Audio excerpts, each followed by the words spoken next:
And my next source sits on the Senate Judiciary Committee, Democratic Senator of California, Adam Schiff. And it's great to have you here, Senator, because we heard the Qatari Prime Minister, who was in that meeting with President Trump and the Emir today, telling Becky Anderson that if there was anything illegal about this transaction, that the offer for the jet would not be so public. I wonder what you made of that response. Well, I don't think he's exactly the arbiter of what the U.S. Constitution says. And plainly, the Constitution prohibits a foreign government, a foreign king or prince, from giving a president of the United States, or really anyone holding office, a gift. And this is a massive $400 million gift to Donald Trump. And of course, the Qataris, they're not stupid. They know exactly what they're doing. They're buying influence with that gift. That gift will need to be scrubbed. It will need to be retrofit. It will cost taxpayers a great deal. And by the time that plane is ready for service, Donald Trump will be on his way out of office, and he will essentially have that private plane for himself. That's the whole intent of this deal.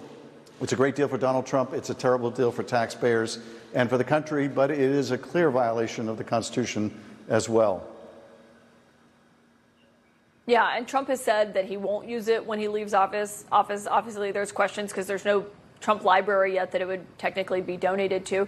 But on the security front that you just mentioned, are you worried that would be an issue? I mean, there's real questions of how they would even go about, ensuring that it would be completely safe and secure for the president to use. Oh, it absolutely is a national security issue. The Qataris are very sophisticated with electronic surveillance. They've invested a lot of money in it, as have other Gulf nations. So that plane will need to be thoroughly scrubbed to make sure that they're not listening to the president's conversations on board that aircraft. Now, this administration that has always played fast and loose with security, as we saw with that Houthi chat, using commercial apps for discussions of military strike plans. So Donald Trump may not care about that, but the American people do. And it's going to cost a lot, take a lot of time to go through that plane. And when there are other planes, there is already an Air Force One for the president to use. He might not like the age of the aircraft. But what we should care about is that prohibition. The Constitution is designed to stop a foreign government from buying influence. And the Qataris are buying influence with this plane. They're going to want something back in return. And what they're going to want back in return is favorable U.S. policy towards Qatar. And that is not where the American people are coming from. Yeah, it was striking to see the Boeing CEO sitting in the room today as they were signing agreements between Qatar and Boeing to buy planes, as Trump has obviously complained about Boeing's delays with producing the new Air Force One models. On what you mentioned earlier, the Constitution here, even though it does say that the president would need congressional consent to accept a gift like this from a foreign government, is there actually any mechanism in place to stop the White House from accepting this plane? Well, it's unclear. During the first Trump administration, when there was a similar case, but much less significant, the Gulf nations buying suites and whole floors at the Trump hotels to curry favor, there was an emoluments case brought against the Trump family, against the president. It worked its way through the courts. But of course, the courts delayed so much, and in particular, the Supreme Court delayed so much that by the time it was ready to be decided, Trump was already out of the presidency, and the Supreme Court found the matter was therefore moot. And we can expect the same kind of Trump delays when this transaction, if it goes through, when this transaction is tested in the courts, the same kind of Trump stall tactics. And that just is hugely problematic. But in addition to all of that, what he is essentially seeking to do is launder this plane through the Defense Department. Even Pam Bondi has said it would be illegal for Trump to accept it directly to the foundation. So they want to launder it through the Defense Department as if that removes the illegality and the taint. It does not. It just embroils the Defense Department in this corrupt scheme. While we were on Air Force One today, still the U.S. plane that was paid by Boeing, we talked to the president about what's happening, what's supposed to happen in Turkey this week, these all-important talks between Ukraine and Russia. Zelensky said he was ready to meet Putin there.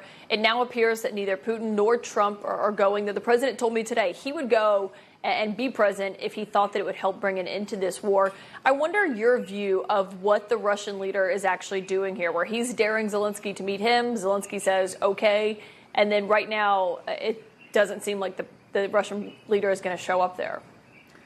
Well, I think it's been very clear since the president pushed these negotiations that notwithstanding the fact he was really requiring Ukraine to surrender, to give up its own lands, to give up its sovereignty, to give up its claims in the future, that Russia still was in no hurry to end the conflict or even bring about a ceasefire. Even with all of the leverage Donald Trump gave the Russians, just a wish list of Russian demands for Ukraine, the threatening of continued support for Ukraine militarily and intelligence support by Donald Trump against Ukraine. Even with all of that, Putin feels like he's in no hurry. He's not the least bit intimidated by Donald Trump. Trump is now threatening, there'll be massive sanctions on Russia. Putin could care less. He has sadly got the president's number all too well. He knows that the president is essentially a paper tiger and has already betrayed Ukraine. So I don't know what to make of this, what now seems to be a aborted meeting in Turkey, but I think Putin is playing the president perfectly. Well, Trump seems to be getting potentially fed up with Putin. I mean, he suggested a few weeks ago that he was tapping him along. He told me today when I asked, when do you know how he's viewing this? He said to give it a few days. I mean, what outcome would you like to see happen here? Well, the outcome I would like to see is the United States unequivocally supporting our ally, Ukraine, not undermining it, not forcing it to accept some resolution that cedes Ukrainian territory and sovereignty. But we're, well past that with this administration.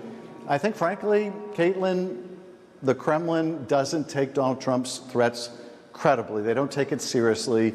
There are already sanctions on Russia. The most meaningful ones, I just don't see this president embarking on, and that would be to go after Russia's oil industry, because that would raise oil costs, and the president's simply not willing to go there. But I don't really expect, notwithstanding Trump's frustration, it to materialize into anything to benefit Ukraine. We'll see what happens. Senator Schiff, thanks for your time tonight. Thank you.